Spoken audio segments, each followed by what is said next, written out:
how to develop your mindset if your business is growing exponentially. So if you are at the scale-up phase. My name is Laurent Zecchino, and I'm a coach and biohacker, and I'm supporting people and companies that are willing to reach their next level in their development. So the challenges of a fast-growing company are basically to fulfill the promises that have been made to the clients, to the partners, and to the investors in the startup phase, to pass on the vision to the new hires, because when you are a scale-up phase, you are usually hiring a lot of people at a quite high speed.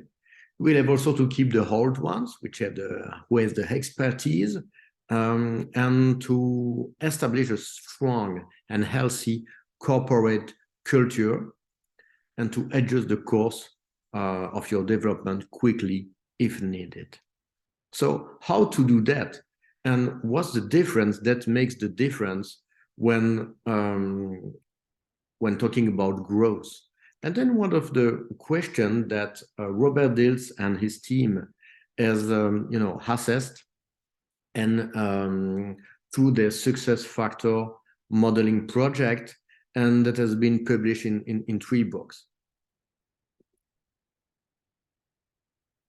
So one of the key points is that when we consider the success factor modeling SFM project, that it's really important to have a global approach of your project, and it's still much more important now as we are living in a VUCA world. So VUCA stands for volatile,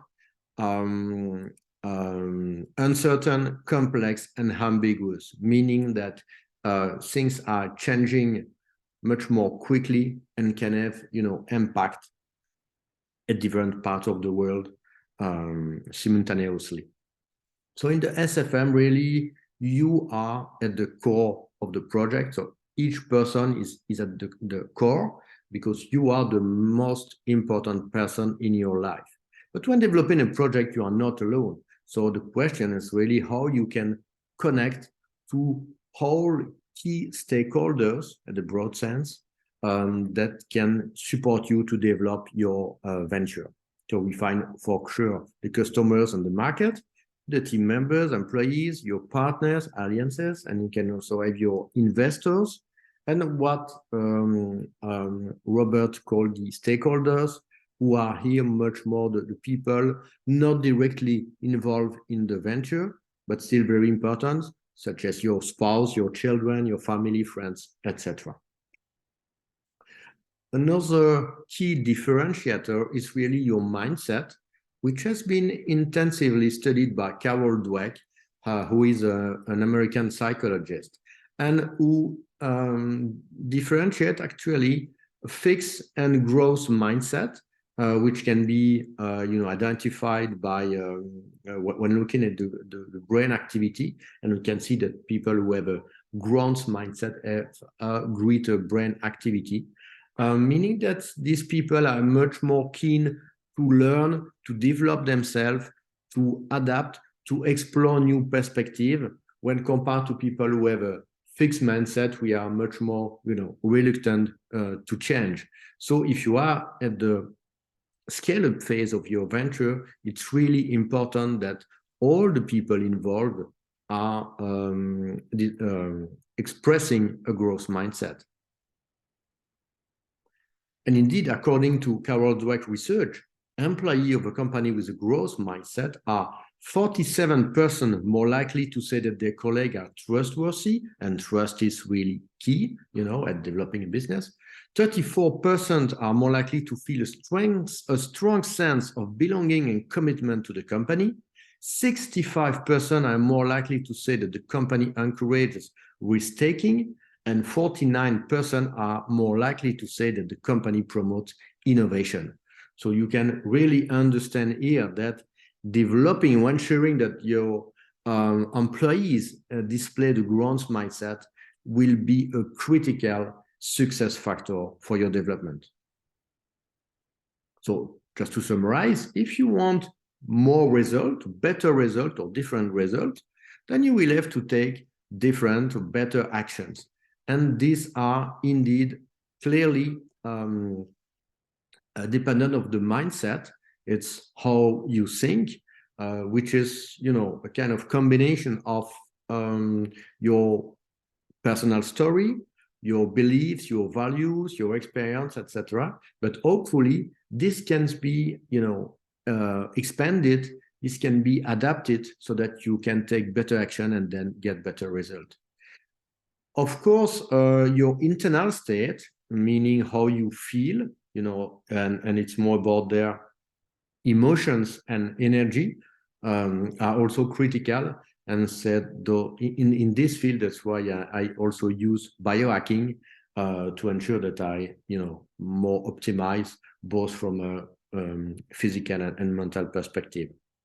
And lastly, for sure, the skills, you know, what you know and what you can do are really important. And especially if you are, you know, at a scale-up phase of a tech company, having the right tech skills are really important. But not only, and that's, you have also what we call the soft skills, and that are much related to the mindset and to the internal state. And so that's why I'm really passionate about that. And you will understand a bit more about that later on in the presentation. So when Robert Dills tried to identify the difference that make the difference, they actually modelized people who were successful entrepreneurs, such as Richard Branson from the Virgin Group. We have Steve Jobs from Apple, Jeff Bezos, Amazon, Howard Schultz from Starbucks, or Anita Roddick, the Body Shop, or Mohamed Yunus from the microcredit that he developed in several African countries. And when assessing all of these people and the story of their ventures, Robert identified 20 mindsets that are, you know, critical to reach the 5 main objectives of a successful venture. These 5 meta objectives are actually personal satisfaction. Again, you are the most important person of your life, and each of your employees is the most important person in their lives. So that's one point. The other one is meaningful contribution. People are now looking for, you know, contributing and doing things that make sense. Then we have also innovation and resilience, because if you are, you know, developing a new product or new services, then you have to innovate and still to be connected to your market, to see how you can always improve what you are doing. And also resilience, because developing a startup is not always an easy path. So you can have ups, but also downs. And each successful entrepreneur had downs, at hard times in their life as well. So how you can bounce back quickly when needed is also a critical success factor.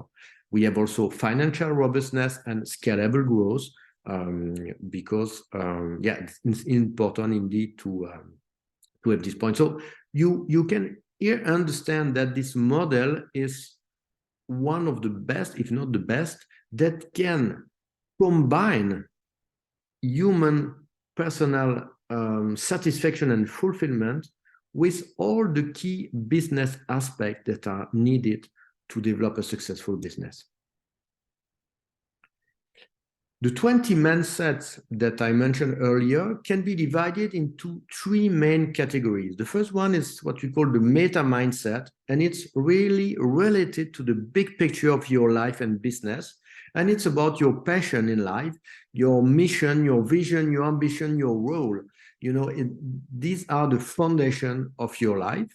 And then we have the macro mindset, which is more related to your day-to-day habits, your discipline and your lifestyle, so that you can, for example, ensure that you have the proper energy, but also that you are able to identify a risk as soon as possible, but also identify opportunities, because in a VUCA world, there are also good opportunities that can, you know, that are there, and so you have to be able to seize them. That's also you collect feedback from all your stakeholders and so on. And finally, we have the micro mindset, which is more related to your current priorities and areas for development. When you perform the mindset map assessment that I can help you with, you can get in a full report, and notably this kind of pictures. So on the left, you can see an example of a full mindset.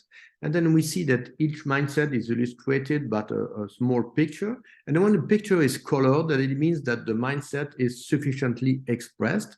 But when it's not colored at all or partially colored, it means that this mindset should be more developed. Then, as I mentioned, we always work with regards to 5 meta objectives.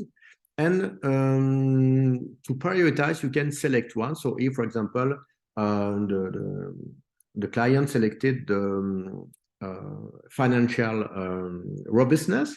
And so there you can see that some mindsets are much more important than others. And so these can be, priorities for development. If you want to reach your next level and really see how your own mindset map fits or not with the map of the successful business, then I really encourage you to pass the test and get this report.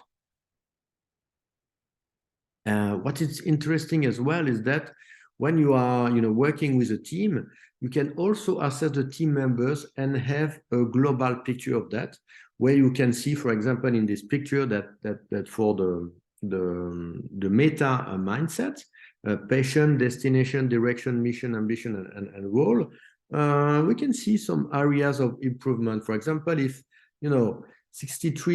about 63% of people are clear about their role, it means that there's still area for improvement, and in the same form direction. Because if you don't know where you are going to, it's unlikely that you are on the best path and the faster one to get there. Another point is indeed when we go a bit further in the detailed scientific analysis, we can also see how each team member perceive, for example, here the direction, and then we can see that 2 team members have a strong sense of direction, and the other a little bit less. And then we can go a bit further and see if both people who have a strong sense of direction have the same one. Because if they have different and polarized sense of direction, that it can explain why the other one can be confused. So we can really go into detail in this scientific analysis, and then identify ways for improvement. I mentioned that the micro mindset, and then we can see that for this specific activity. So let's say, for example, team maker, we can see if you are enjoying it, if you are good at it, and if you are spending time doing it. If the 3 characteristics are on or highlighted or expressed, then you are probably a good team maker. But if you miss 1, 2, or the 3 of them, then it means that you should improve in this area or expand your team with people having the right capabilities. And in the example depicted here, we can see that, for example, for the micro mindset core venture builder, nobody in the team has it. And so that is the question, is because this mindset is also critical.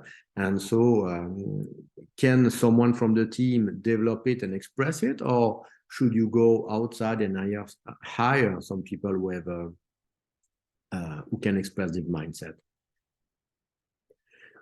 When working as a team, also it's really important to maximize generative collaboration, which is one of the aspects also developed by Robert Dills, so that you can develop this company culture, kind of and make it strong and healthy, so that you can really adapt to change and grow. Also ensuring employee development, team engagement, and loyalty. creativity and innovation and resilience as well.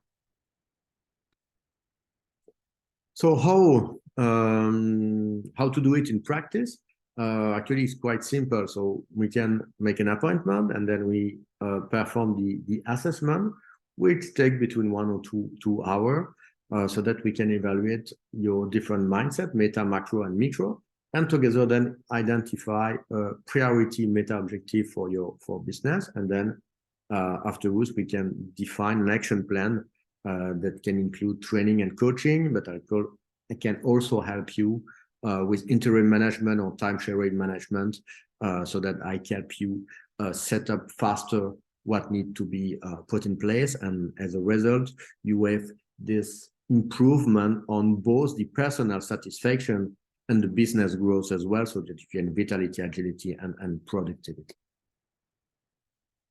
So if you want to invest now in your development and that of your company, just reach out to me via email or via my website.